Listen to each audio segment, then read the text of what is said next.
Have you ever found yourself wondering, maybe late at night, what you would actually do if a huge natural force, like a hurricane, was heading right for you, right for your community? Would you really be ready? Would your family be safe? It's a thought that, well, frankly, it should maybe keep you up a bit, because when it comes to something as devastating as a hurricane, preparation isn't just a good idea. It's everything. Today, on the Deep Dive, we're going to cut through the noise. We're taking a really comprehensive look at hurricane preparedness, our mission, to unpack how these massive storms form, the risks they bring, all the different kinds, and most importantly, how you can stay safe. Before, during, and crucially afterwards, too. That's a really vital point you just made. Hurricanes, they can feel like this unstoppable force, right? Something totally beyond our control. But the truth, the thing we see again and again all over the world, is that with the right knowledge, understanding the risks, having a plan, well, you can dramatically protect yourself. And your loved ones, too. We talk a lot about the power of nature, and yeah, we should. But we also need to recognize the power of being prepared, of being proactive. Because disasters don't wait. They just don't. They demand our attention, our readiness, right now. So let's start this deep dive. Let's really understand what we're up against here. Absolutely. So when we say hurricane, what are we actually talking about? Is this massive storm system, right, known as a tropical cyclone in other parts of the world. These aren't just, big thunderstorms. They're enormous swirling weather things that get all their power from warm ocean waters. That's the key, isn't it? Yes, exactly. They're like these giant engines sucking up moisture and heat from the sea. But it's not just about the size. They bring this dangerous trio. Incredibly strong winds, obviously, but also torrential rain causing floods and that devastating storm surge along the coasts. And to put a number on it, NOAA, that's the National Oceanic and Atmospheric Administration in the U.S., they say a storm officially becomes a hurricane when its sustained winds hit 119 kilometers per hour. That's about 70 miles per hour. Wow. Sustained winds, not just gusts. Right, sustained, hour after hour. And here's the crucial part for you to grasp. The stronger those winds, the worse the damage. It's a direct link. More energy means more destruction. And that energy, it comes from that warm, moist air over the ocean. Warmer water basically equals more fuel, more potential for the storm to get stronger, bigger, and last longer. And we have a way to measure that potential, don't Right. we? The Saffir-Simpson hurricane wind scale. Most people have probably heard of it. It goes from Category 1, the least severe, up to Category 5, which is just catastrophic. But what does that really mean on the ground? Well, the scale is really useful because it links wind speed directly to potential damage. It's based only on sustained wind speed, but it gives you a pretty good idea of what to expect. So at Category 1, winds between 74 and 95 mile per hour. You're looking at damage to things like mobile homes, signs, maybe some trees down, power lines. Definitely dangerous, but manageable for well-built structures. But at Category 5, winds over 157 mile per hour. That's near total destruction. Houses gone, roofs ripped off, power out for weeks, maybe months, large areas basically uninhabitable. And as I said, these storms feed off that warm ocean water. The warmer it is, the more fuel, the higher the potential category. And this trend of increasing intensity, well, that's something we're seeing more and more, and it really changes how we need to prepare. Okay, so given this sheer power, where in the world are people most at risk? You hear about certain areas all the time. Yeah, coastal regions are definitely the most vulnerable, especially low-lying areas with lots of people. In the U.S., think about the Gulf Coast. The entire East Coast, they face this threat regularly. But it's not just a U.S. problem, is it? Not at all. Globally, places like India, Bangladesh, the Philippines, Mexico, they see these storms called cyclones or typhoons there all the time. The impact can be staggering. The World Meteorological Organization, the WMO, they track this, right? They do, and they consistently point to the Western Pacific and the Indian Oceans as being among the most active basins. We're talking hundreds of millions of people living under this constant threat. So it makes you think, doesn't it? What does this actually look like when a big one hits? Statistics are one thing, but the real impact that's in the stories. Exactly. Let's talk specifics, because that really drives it home. Hurricane Katrina, 2005. Over 1,800 deaths in the U.S., over $100 billion in damage. It just reshaped places like New Orleans forever. And it wasn't just the storm, was it? It was the levee failures. Yeah. That turned a terrible situation into something unprecedented. Mass displacement, long-term struggles that are still felt today. A truly devastating example. And then you look elsewhere. Cyclone Fani in India, 2019. They evacuated over 1.2 million people beforehand, which was incredible. But imagine the logistics, the upheaval of moving that many people, sheltering them, feeding them. Even a successful evacuation puts immense strain on everyone. Immense strain. More recently, Hurricane Ian, 2022 in Florida. It intensified really fast just before landfall. That's a scary trend we're seeing. Yeah. Catastrophic storm surge, massive flooding, millions without power. Whole communities just changed. Recovery is still ongoing. And we can't forget Typhoon Haiyan in the Philippines, 2013. One of the deadliest ever. Over 6,000 confirmed dead. The killer there was largely the storm surge, wasn't it? Reports of like 16 feet of water just washing everything away. It's just wiped clean. These aren't numbers, they're lives. Yeah. They're immense suffering, trauma, economic ruin. And this is why this deep dive matters so much for you listening right now. The lesson, the absolute key lesson from Katrina, Fani, Ian, Haiyan, all of them, is crystal clear. Early warnings work. Preparedness works. They can, and they absolutely do save lives. It's the difference between being a victim and being a survivor. Knowing what's coming, having a plan that gives you power, even against something so huge. Okay, so there is some good news here, right?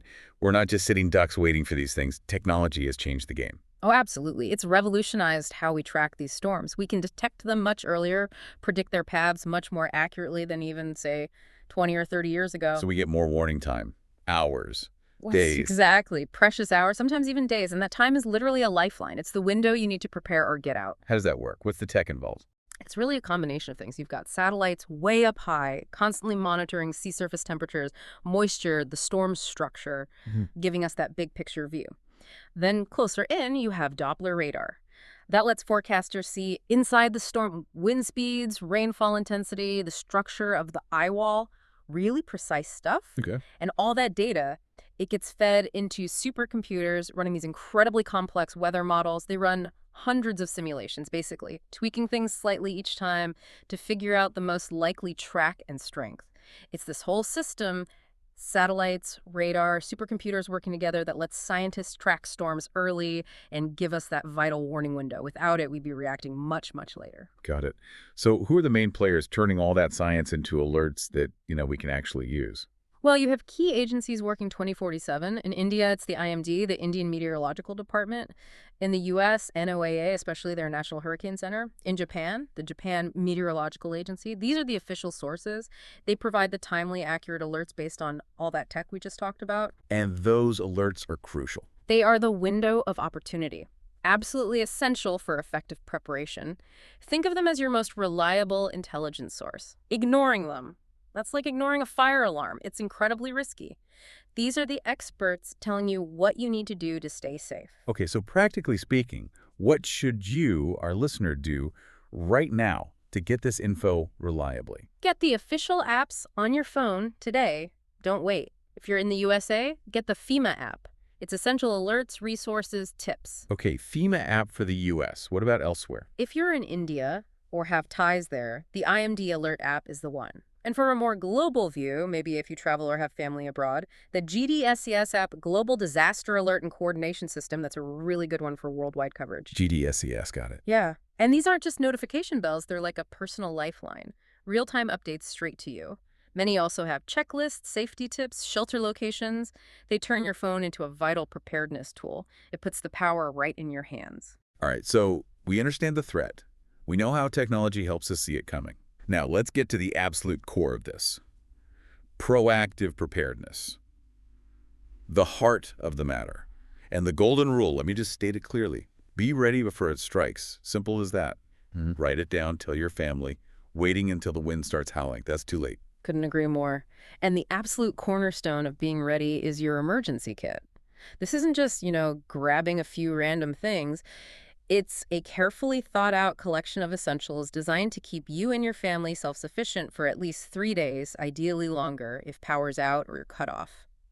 Let's break down what needs to be in there. Okay, what are the must-haves? First, water, at least a gallon per person per day. For drinking, sanitation, aim for 3 days worth minimum, more if you can store it.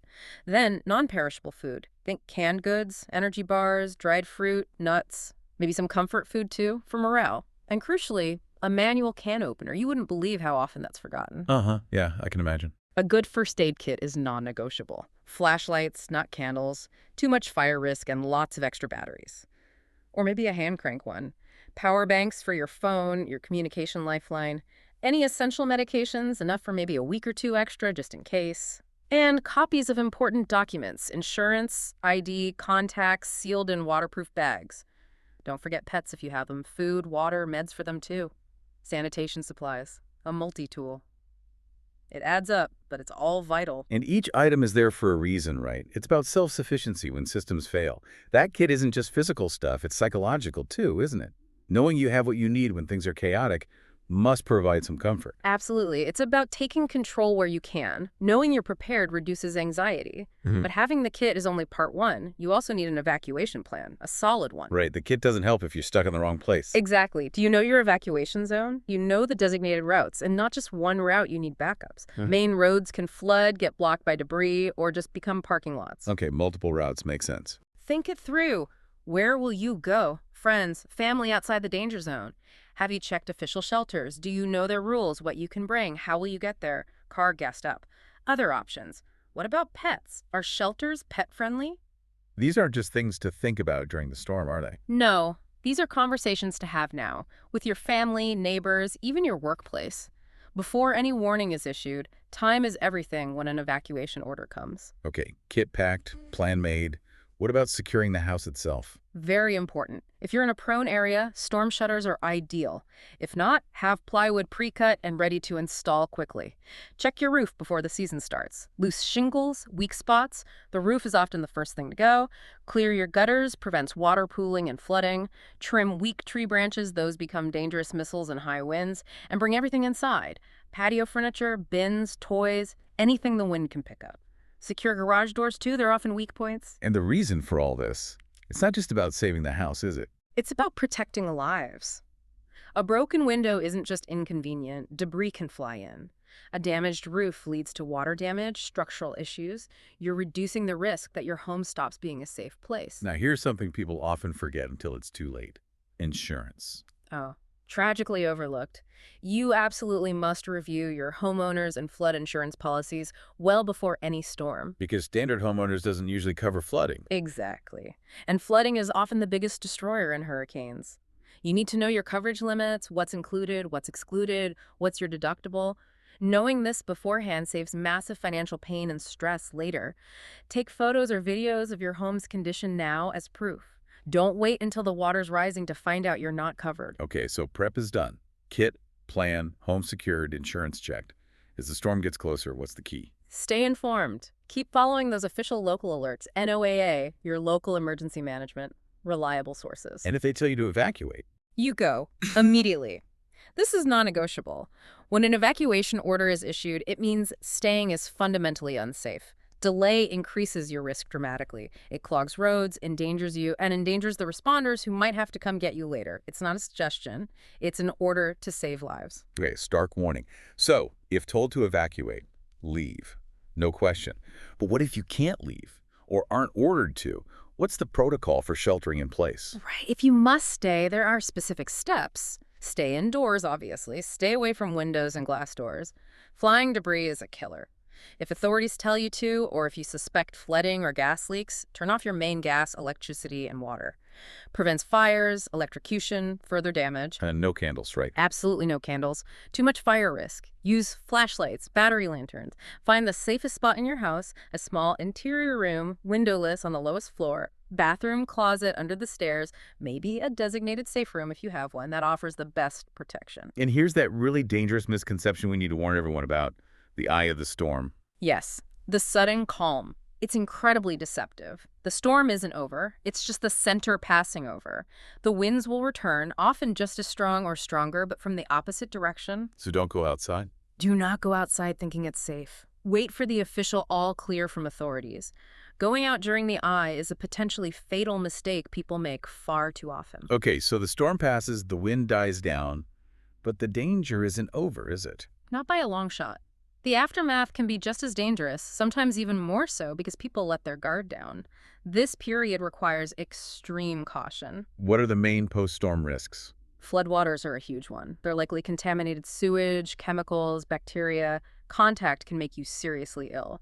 And they can hide dangers, like downed power lines. Live wires in water are lethal. Never wade or drive through floodwaters if you can possibly avoid it. And driving through them is incredibly risky. Extremely. Remember these numbers. Just 6 inches of moving water can knock you off your feet. A foot of water can sweep away most cars. It happens fast. It's just not worth it. Turn around, don't drown. That's the mantra. Okay, outside danger is clear. What about inside the house? Be very careful re-entering. Watch for mold growth. It can start quickly in damp conditions and cause serious respiratory problems. Check for structural damage before you start moving around too much. Cracks, sagging ceilings. These could mean the building isn't safe. And public health-wise, boil your drinking water until officials say the supply is safe again. Waterborne diseases like cholera spread easily after hurricanes. Be careful with food, too. If the power was out, food safety is a concern. When in doubt, throw it out. And generators. Always outside, away from windows, to avoid carbon monoxide poisoning. Good safety reminders. And then there's the invisible aftermath. Yeah. The mental toll. Yes. Hugely important and often overlooked. These events are traumatic. Anxiety, depression, grief. These are normal reactions to experiencing something so terrifying and disruptive. It affects everyone, not just those who lost everything. Disaster fatigue, climate anxiety.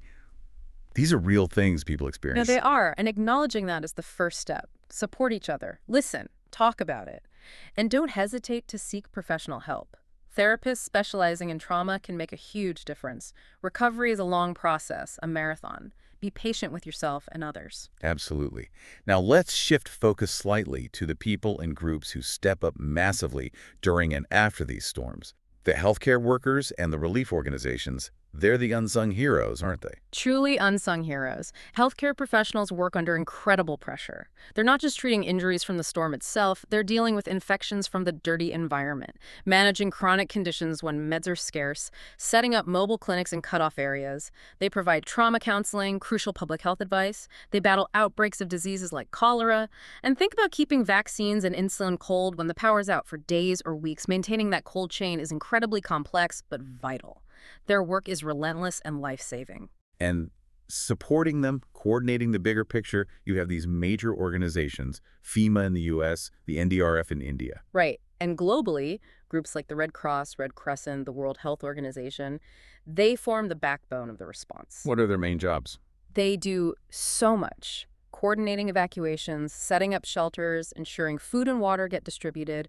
They manage the flow of aid. And longer term. They lead rebuilding efforts, work on disease prevention, make sure everyone, local authorities, international groups, communities, is working together effectively. Their role is massive, from immediate relief to long-term recovery. So how can you, our listener, help these efforts? Well, you can support these organizations financially. Donations are crucial for their work. Or if you have the time and skills, volunteering is incredibly valuable. You can also get involved locally. Connect with your community's emergency response team or preparedness groups. Help with training, awareness. Every little bit strengthens the whole community. Which brings us to maybe the biggest question looming over all of this, especially lately. Why do hurricanes seem to be getting worse, stronger, more destructive? It's not just perception. The science points directly to climate change. Warmer oceans provide more energy, more fuel for these storms. So warmer water equals more power. Basically, yes. More heat energy, more moisture in the air. It allows storms to intensify faster, get bigger, sustain higher winds, and dump a whole lot more rain, which means worse flooding.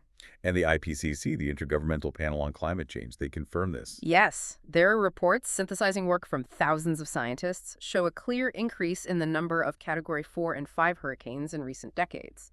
The most destructive ones are becoming more frequent. Wow, so that's where it gets really interesting and concerning.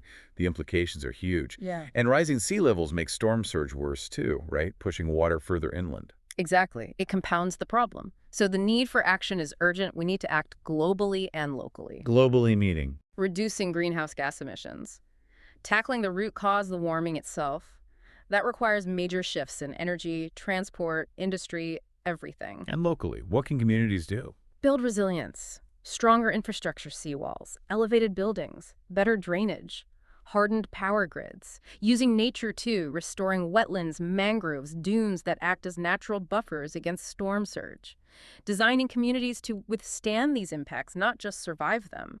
So it comes back to us too, individual and community responsibility. Absolutely. We're not powerless. Advocating for change, making conscious choices about consumption, and critically doing all the preparedness steps we've talked about that builds collective resilience. Every action contributes. So wrapping this all up, what's the big takeaway from this deep dive?